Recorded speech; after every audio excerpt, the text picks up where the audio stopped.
Peter's hands were still black with soot when the accusation started. "You were in the East Wing, before the fire. You held her too long. 12 people dead, and you saved only her." Duke Peter Whitlock stood in the smoking ruins of Tolliver Manor at dawn, his enemy's unconscious bride in his arms, and knew his life was over. Not because he charged into an inferno to save Elizabeth Tolliver, not because witnesses saw him leap through a second-story window with her pressed against his chest. Because when her eyes opened in that burning room, smoke thick as wool, sealing seconds from collapse, she had whispered 2 words that made no sense. "You came." As if she'd been waiting, as if she'd known he would. They'd never met, never spoken. He'd watched her marry Henry Tolliver from the back of the church that very afternoon, satisfying 20 years of bitter curiosity about his enemy's choice of bride. Then he'd ridden away, but something, instinct, madness, fate, had pulled him back through the October night. Now Henry was screaming at him through the smoke-stained crowd. Lady Pemberton swore she saw Peter whisper something into Elizabeth's ear as he carried her out. Lord Ashford claimed the Duke had tears on his face. Mrs. Hartwell insisted Peter had kissed the unconscious bride's forehead. All lies, probably. Peter couldn't remember. The moment between finding Elizabeth and emerging from the flames was a blur of heat and terror and something else, something that felt like recognition. "Put her down," Henry snarled, shoving through the crowd. "Get your hands off my wife." Peter should have obeyed, should have handed Elizabeth over and disappeared before the scandal could attach itself to him. But her fingers had curled into his shirt. Her breath was shallow against his throat, and when he tried to step toward Henry, his body refused. "Peter," Henry's voice dropped to something dangerous. "Why do you know her name?" The question hit like a fist. Peter opened his mouth, closed it. He hadn't said her name out loud. Had he? Elizabeth. He'd thought it in the burning room when he found her crumpled against the wall in her ruined wedding gown, but he was certain he hadn't. "You called for her," someone in the crowd said.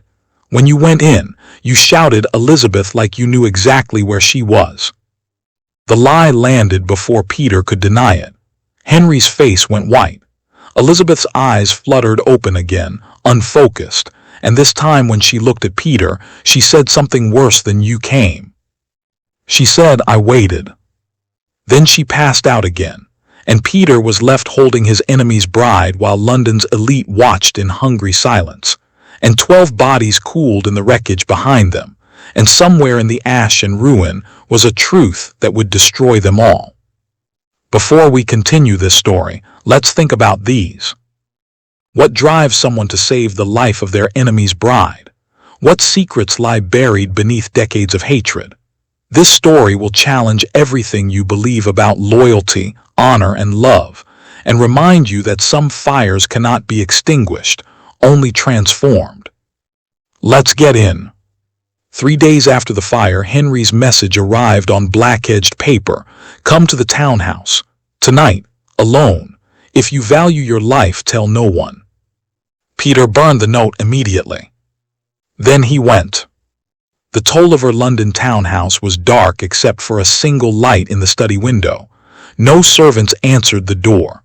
Peter let himself in, unlocked, as if Henry wanted to deny even the pretense of invitation. The hallway reeked of burnt cloth. Henry's wedding coat hung on a chair, still reeking of smoke. "Close the door."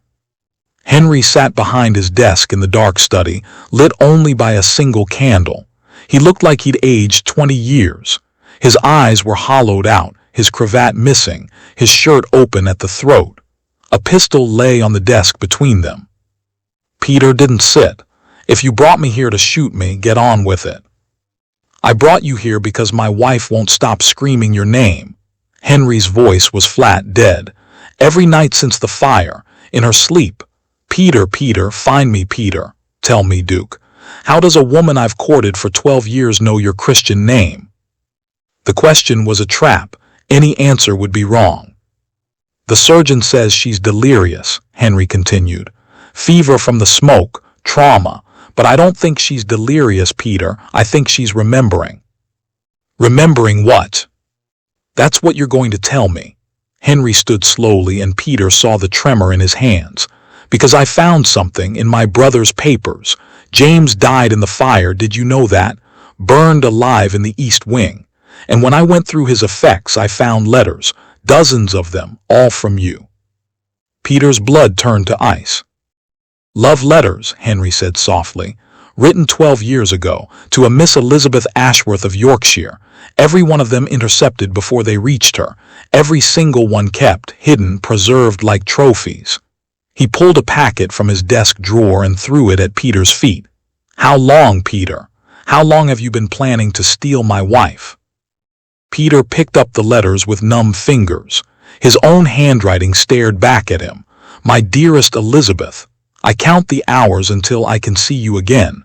Your father's debts will not stand between us, I swear it. I didn't know, Peter breathed. I wrote these, yes. I met her at York, the midsummer festival. We had a week together. I promised to write to court her properly. When she never responded, I thought. You thought she'd rejected you, Henry laughed, a sound like breaking glass. While I thought fate had given me a miracle, I found Elizabeth 6 months after York. Her father was drowning in debt. I paid it all, asked for nothing but patience. She agreed to marry me eventually, and I waited. 12 years, I waited for her to look at me the way she looked at you in that burning room. Henry. She never received your letters. I never knew they existed until 3 days ago. My brother intercepted them. Why? To protect me? To punish me? James is dead, so I'll never know. But Peter, I need you to understand something. Henry picked up the pistol. I'm not going to shoot you. I'm going to ask you something worse. Peter's hand moved toward his own weapon. Don't, Henry's voice cracked. Just listen. Elizabeth is upstairs. She's been asking for you constantly. Won't eat. Won't sleep properly. The physician says she's wasting away. And I realize, God help me, I realize that I might lose her anyway, to grief, to trauma, to whatever's broken inside her since the fire. He set the pistol down with shaking hands. So I'm asking my enemy to save her. Again, go upstairs, talk to her, find out what she remembers, find out if... His voice broke entirely. Find out if I ever had her at all, or if I've spent 12 years married to a ghost. The request was insane. A trap, a test. Peter should have walked out immediately. Instead, he found himself climbing the stairs to Elizabeth's chamber, his heart hammering, the intercepted letters burning in his pocket, and a terrible certainty growing in his chest. Whatever Elizabeth remembered, it was going to destroy all 3 of them. Elizabeth sat in a chair by the window of her chambers, wrapped in blankets despite the warm room. The burns on her arms were healing, the physician had said, but she remained weak. When Peter was announced, she turned slowly, and he saw tears spring to her eyes. You came, she whispered, the same words she had spoken in the garden. Mrs. Tolliver, Peter bowed formally, aware of the maid hovering nearby for propriety. Your husband said you wished to see me. Elizabeth, please, she gestured to the chair opposite her. I need to speak with you alone. The maid shifted uncomfortably, but Elizabeth dismissed her with a look that brooked no argument. Once they were alone, Elizabeth studied Peter's face with an intensity that made him uncomfortable. You don't remember, she said finally. I wasn't sure if you would. Remember what? 12 years ago, York, the midsummer festival. Her hands twisted in her lap. I was Elizabeth Ashworth then, just 21, visiting my aunt. You were there for parliamentary business. We met at the assembly. Peter searched his memory and found nothing. I attend many functions. I apologize, but...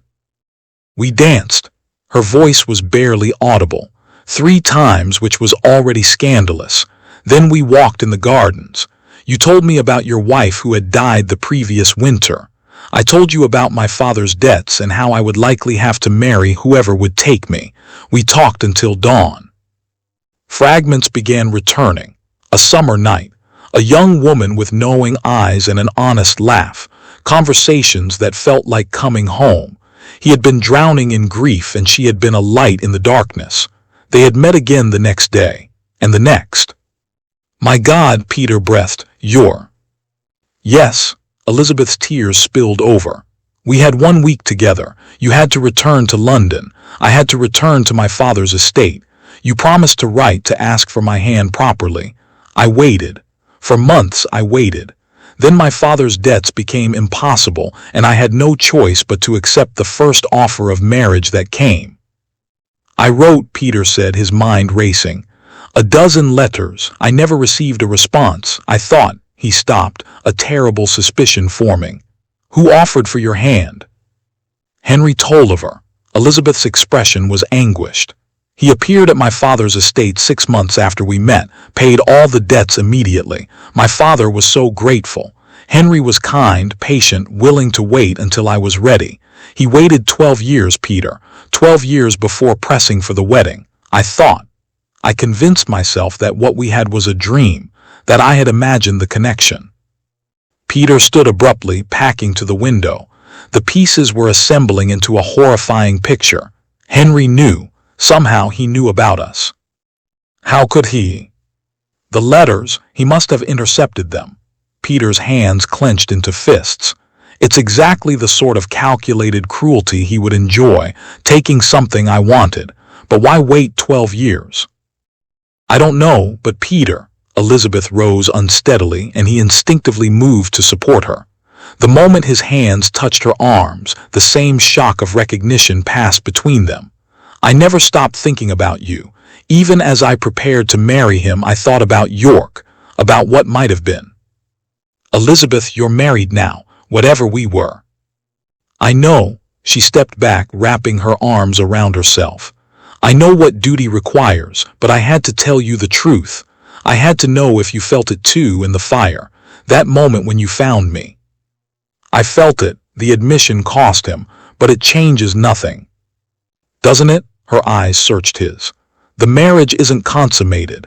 Henry is terrified of something. I can see it in his eyes. And you're here, which means he asked you to come. My husband, who hates you more than anyone alive, invited you into our home." Before Peter could respond, the door burst open. Henry stood there, his face a mask of rage and anguish. Behind him, a man Peter didn't recognize held a sheaf of papers. "Show him," Henry said to the stranger. "Show the Duke what I've just learned." The man, a solicitor, Peter realized, spread documents across the table. Letters. Peter recognized his own handwriting from 12 years ago. Love letters full of promises and passion.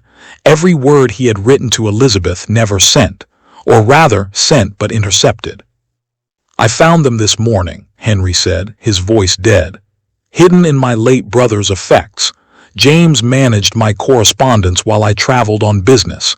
He died in the fire, so I cannot ask him why he kept these, but I can guess.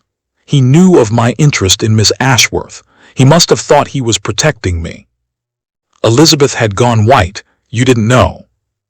"Didn't know?" Henry laughed, a sound like breaking glass.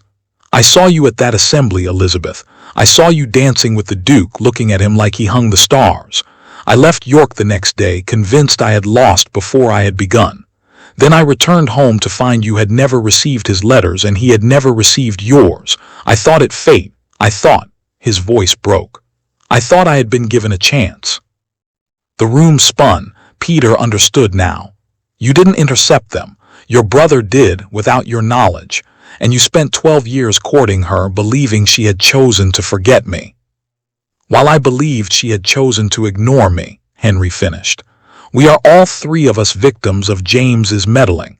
And now the world thinks you've stolen my bride when the truth is—" He sank into a chair. "The truth is I may have stolen yours." The scandal erupted not from the fire itself, but from what followed. Peter began visiting the Tolliver house regularly, ostensibly to discuss the ongoing investigation into the fire's cause, but everyone knew the truth, or thought they did. The Duke and his enemy's bride, thrown together by tragedy, conducting an affair under the cuckolded husband's roof. The caricatures in the penny papers were merciless. What society didn't know was that Henry himself insisted on the visits. The three of them would sit in the study, picking apart the past like archaeologists examining ruins. More letters were found, Elizabeth's to Peter, also intercepted. Journal entries from James's papers revealed his reasoning. He had been in love with a woman from a rival family, and Henry had forbidden the match. James's revenge was to ensure Henry never found happiness either. He confessed it all here, Henry said one evening, holding a leather journal. Written just weeks before the fire. He was dying consumption, the physician said, though he told no one. He wrote that he had finally found peace with what he had done, that he had saved me from myself. He believed you, Peter, would have made Elizabeth miserable, that your grief over your first wife would have poisoned any chance of happiness. Did he set the fire? Peter asked quietly. Henry was silent for a long moment. The investigators found evidence of deliberate arson, oil-soaked rags in the east wing. James's chamber was in that wing. He was one of the first to die. Elizabeth drew a sharp breath. He killed himself, and nearly killed me in the process. The journal suggests he meant only to burn his papers. His confession. He was heavily drugged with laudanum for the pain. The physician confirms he prescribed increasing doses. I think James, in his deteriorating state, couldn't control the blaze he started. Peter stood and paced. So we have the truth.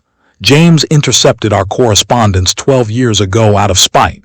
He arranged for Elizabeth's father's creditors to pressure him, knowing Henry would offer to help. He orchestrated everything, then took the secret to a grave he dug himself. And in doing so destroyed 3 houses, Elizabeth said softly. The papers say my reputation is in ruins. They call me the Flame Bride, saved from one fire, starting another. Your family name is being dragged through the mud, Peter. And Henry, you're being painted as either a fool or complicit. She was right. The scandal had consumed everything. Peter's ancestral seat in Derbyshire had been vandalized with crude messages. Elizabeth's few remaining relatives had publicly disowned her. Henry's business partners were distancing themselves, spooked by the controversy.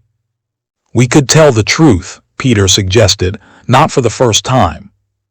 No one would believe it, Henry countered, also not for the first time. It sounds like a convenient fiction. 3 noble houses brought together by tragedy and forgiveness. Society prefers the sordid version. Elizabeth moved to the window, looking out at the crowd that perpetually gathered outside, hopping for a glimpse of the scandal's players. There's only one way to end this that doesn't destroy all of us completely. Both men looked at her. She turned back, her expression resolved but anguished. Annulment, she said. The marriage was never consummated. The Catholic Church and the courts will grant it. Henry, you can claim I deceived you about my prior attachment. You become the wronged party, your reputation salvaged. I become the scheming bride who never forgot her first love. My reputation is already ruined. It costs me nothing more. And what of you and Peter? Henry asked. Society expects you to marry if I cast you aside. Then we marry, Peter said, understanding her plan. Eventually, after a suitable period, the scandal transforms into a tragic romance. 2 lovers torn apart, reunited by fate. Society loves that story more than the alternative. It's still a scandal, Henry pointed out, but a managed one, controlled. The truth serves no one but this fiction, he considered. It's brilliant, Elizabeth, cruel to you but brilliant. Elizabeth smiled sadly. I spent 12 years married to duty instead of love. I can endure society's censure if it means finally being free to choose. But as they began planning the details of their public narrative, none of them anticipated how deeply London's appetite for scandal ran, or how far their enemies would go to ensure their destruction. The first hint came 3 days later when a pamphlet appeared on London streets. The conspiracy exposed, how 3 noble houses planned the fire that killed innocents. It claimed that Peter, Elizabeth, and Henry had orchestrated everything: the romance, the interception of letters, even the fire itself, as part of an elaborate scheme to merge their houses and fortunes. Who would write such poison? Elizabeth demanded, holding the pamphlet with trembling hands. Henry's face was grim. Someone who knows enough truth to make the lies believable, someone who had access to our private conversations. Peter's blood ran cold as realization struck. The servants, anyone could have been listening, and if someone is willing to exploit this situation. He didn't finish the thought. He didn't need to. The trap was closing around all three of them, and they had walked into it willingly, believing truth and carefully managed fiction could save them. They were about to learn that in London society, neither truth nor fiction mattered as much as the entertainment value of watching the powerful fall. The pamphlet's anonymous author struck again, this time with something far more damaging. A series of letters allegedly between Peter and Elizabeth, written after her wedding. The letters spoke of passion, secret meetings, and elaborate plans to be rid of Henry. They were forgeries, but excellent ones, good enough that even Peter's own handwriting expert couldn't immediately prove them false. "Someone studied your correspondence," the expert explained, showing Peter the analysis. "They knew your phrasing, your particular expressions. This wasn't random, this was personal." Elizabeth's social isolation became absolute. Former friends crossed streets to avoid her. Invitations dried up entirely, not just for her, but for anyone associated with all three houses. Henry's business ventures began failing as partners withdrew. Peter found himself facing calls for censure in Parliament. The breaking point came when the Archbishop himself requested a meeting with Henry regarding the annulment petition. Peter accompanied him, sensing doom. "I cannot grant this annulment," the Archbishop said without preamble. "Not when these letters suggest the marriage was entered under false pretenses with intent to defraud. The implication of conspiracy to commit murder. 12 people died in that fire, gentlemen. This is beyond ecclesiastical courts now. The crown is involved." Henry went pale. "Your Grace, those letters are forgeries, we can prove." "Can you? Prove definitively that you didn't write them, Duke Whitlock. Prove that Mrs. Tolliver didn't collaborate in their composition. In the current climate, with public opinion so thoroughly against you all, I cannot be the one to appear to sanction what many perceive as criminal conspiracy." They left defeated. On the steps of Lambeth Palace, Henry suddenly grabbed Peter's arm. "Wait, the forgeries, they're too good, too specific. There's only one person who could have managed this." "Who?" "My nephew, James's son, Richard." Henry's expression was thunderous. "He would have had access to his father's papers, including the intercepted letters. He would know your writing style, your phrasing. And he has motive. He inherits nothing if the scandal destroys House Tolliver completely, but if he can prove we're criminals, he can claim the estate before it's entirely ruined." Peter felt the pieces clicking into place. "Where is he now?" "Oxford, or he was." Henry hailed a carriage, "but I'd wager he's closer than that." They found Richard Tolliver in a coffeehouse near Westminster, holding court with several journalists. The young man, barely 25, looked up with false surprise as they approached. "Uncle, your Grace, how unexpected." Henry grabbed his nephew by the collar and dragged him into a private room, ignoring the shocked gasps. Peter followed, closing the door firmly. "You wrote the pamphlets," Henry said flatly. "You forged the letters." Richard straightened his cravat with theatrical dignity. "I documented the truth. My father died in a fire you three conspired to create. Someone had to seek justice." "Your father started the fire himself," Peter said coldly. "His own journal confesses it. He was dying, drugged with laudanum, and he lost control of the blaze." "A convenient story. Where is this supposed journal?" "In Henry's study, where you've never been invited because you're a spoiled, grasping." Henry stopped himself with visible effort. "Richard, why? Your father's actions don't justify this." Richard's mask slipped, revealing genuine hatred beneath. "Because you have everything. You uncle with your wealth and position, and you duke with your title and influence. My father had nothing but your scraps. He loved you, Henry, worshipped you. And you forbade him the one thing he wanted, to marry the woman he loved. You broke him. So he broke us in return, Elizabeth said quietly from the doorway. All three men startled, none had heard her enter. And now you're finishing his work. Tell me, Richard, what happens when you've destroyed us all? Do you inherit ruins? I inherit justice, but Richard's voice wavered. Elizabeth moved closer, her eyes never leaving his face.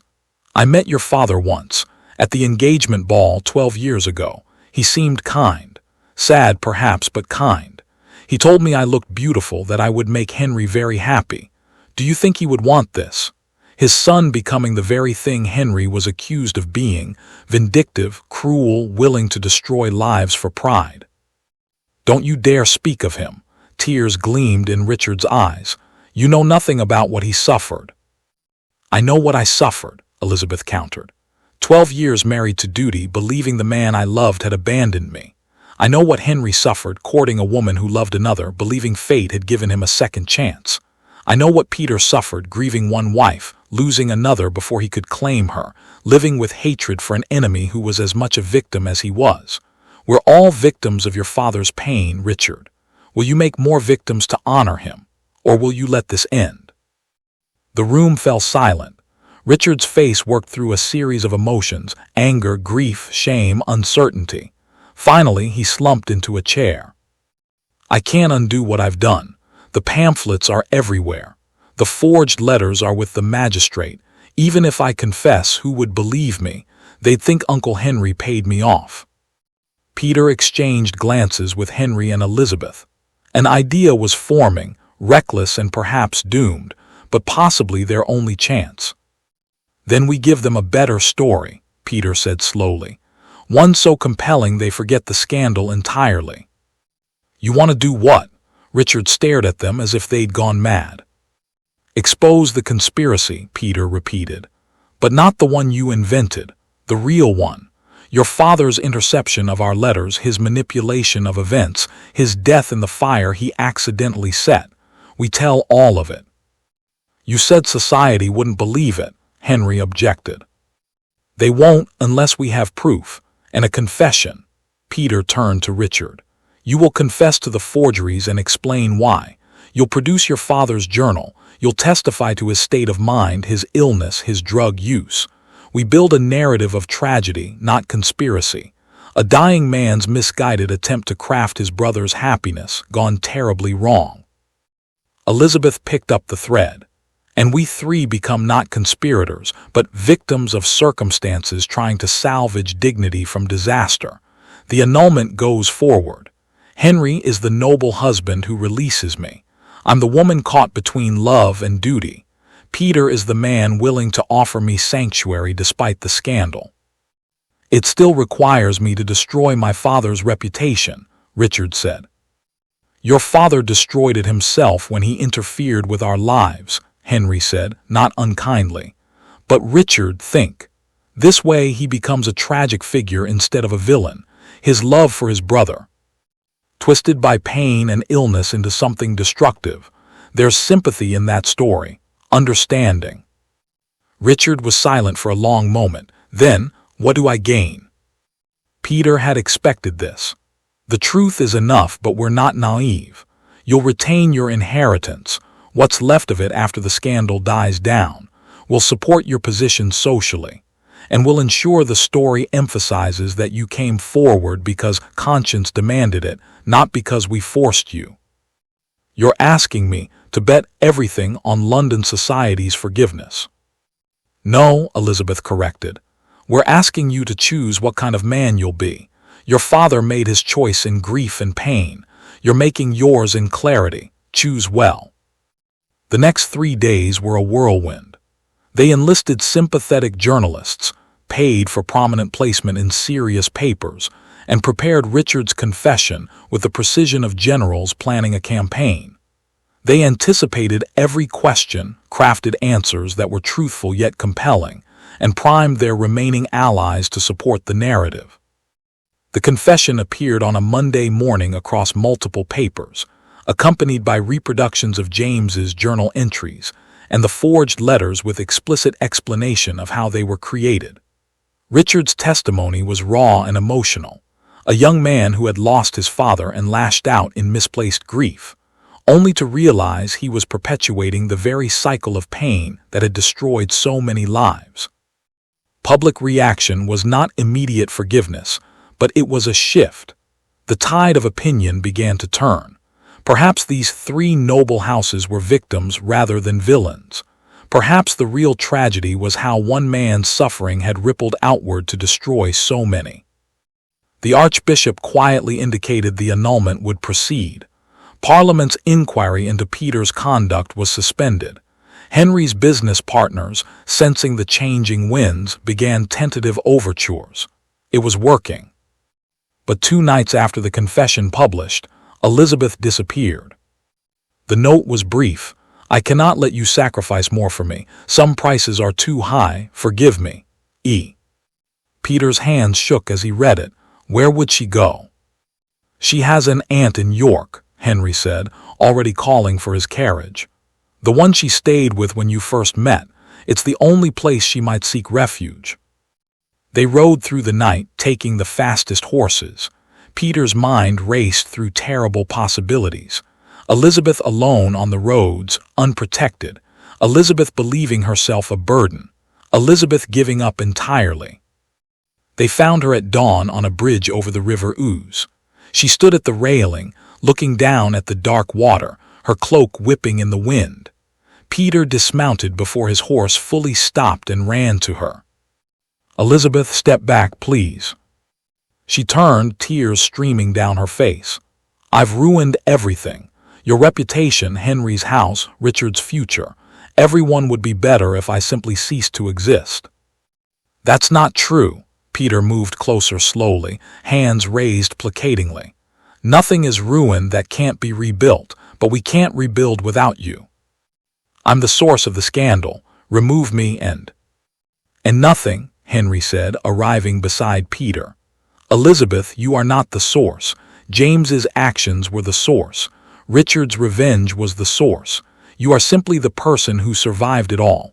Do you think we've fought this hard to give up now?" "I'm tired, Henry, so tired of being the cause of pain." "Then let us share the burden," Peter said, extending his hand. "You've carried it alone long enough.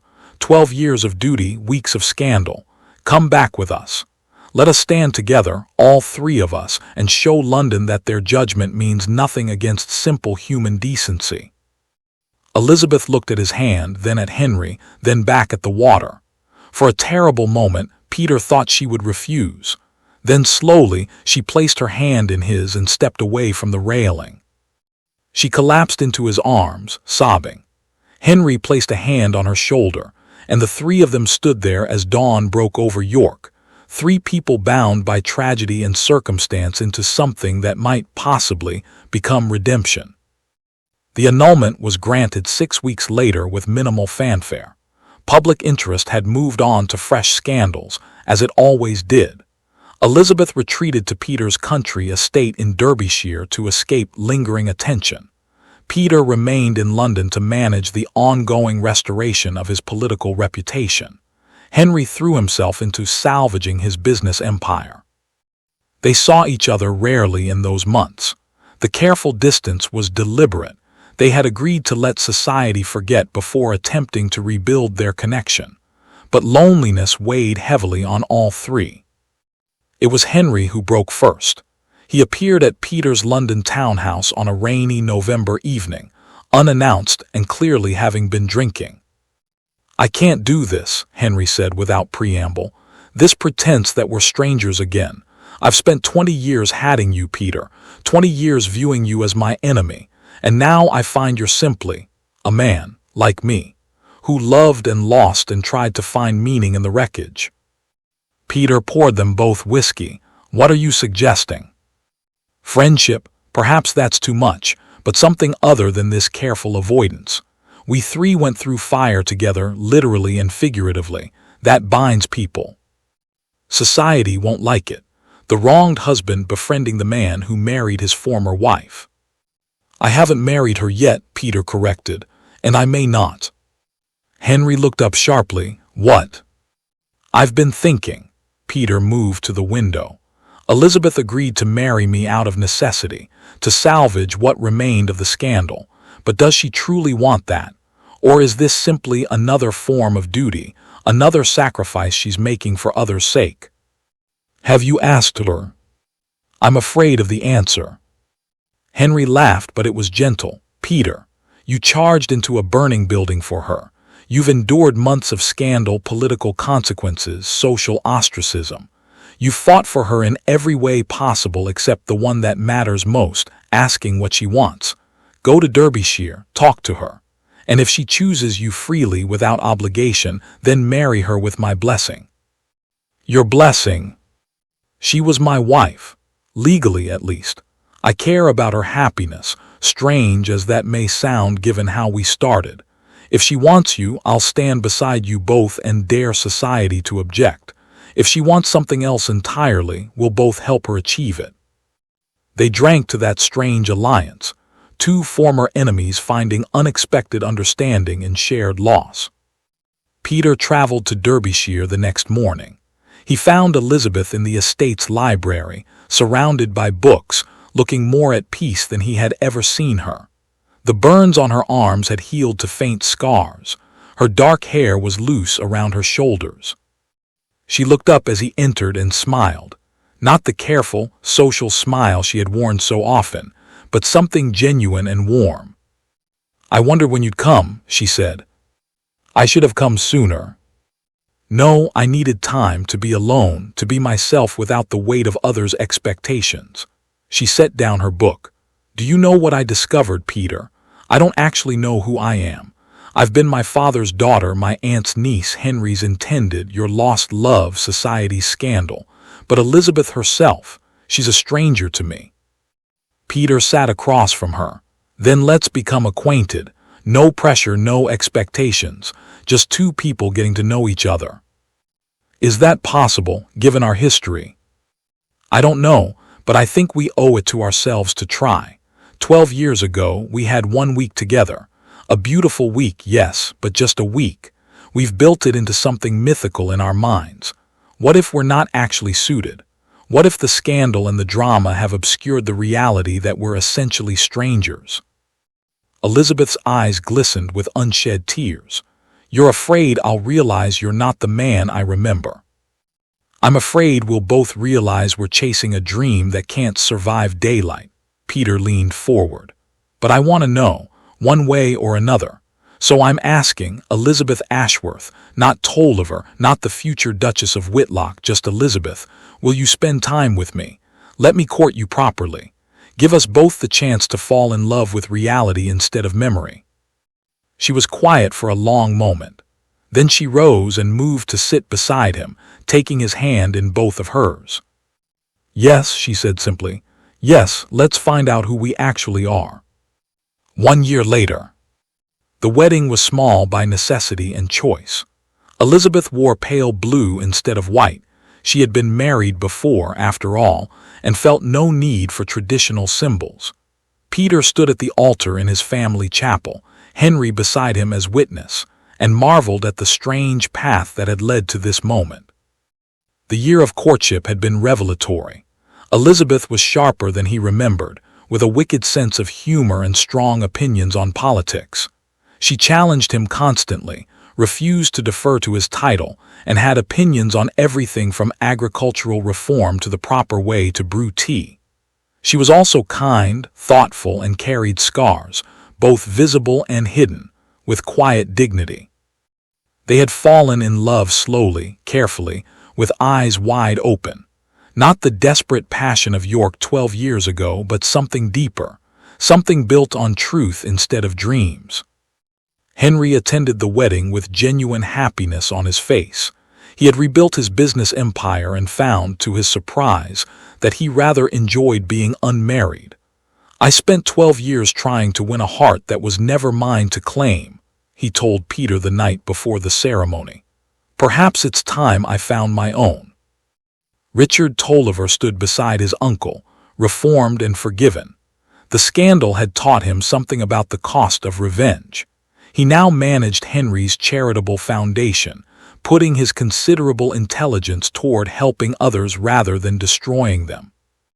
As Peter and Elizabeth exchanged vows, he thought about fire. How it destroys, yes, but also reveals. How it burns away pretense and leaves only what's essential. They had all been through fire, literal and metaphorical, and emerged not unscathed but transformed.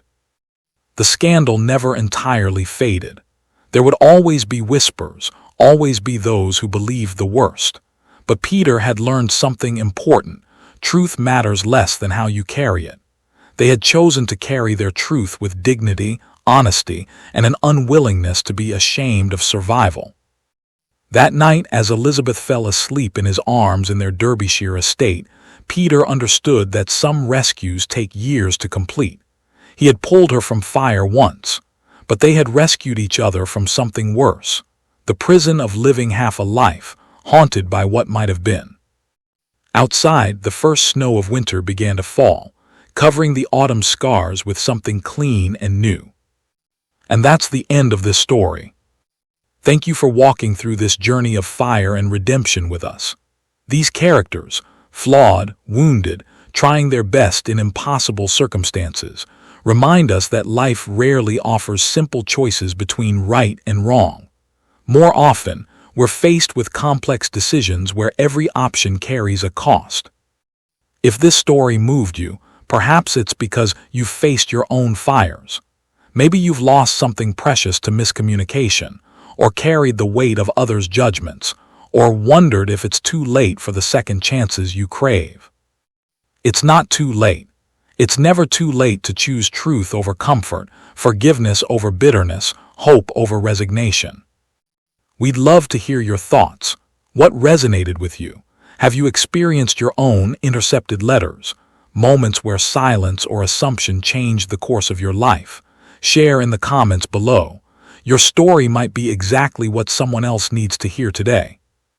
If you enjoyed this tale, please like this video and subscribe to our channel for more stories that explore the depths of human nature, the complexity of choice, and the enduring power of redemption. Each story we share is crafted to not just entertain, but to offer insights that might illuminate your own journey. Until next time, remember, some fires destroy, but others forge us into something stronger. May you have the wisdom to know the difference and the courage to walk through the flames when necessary. Bye for now.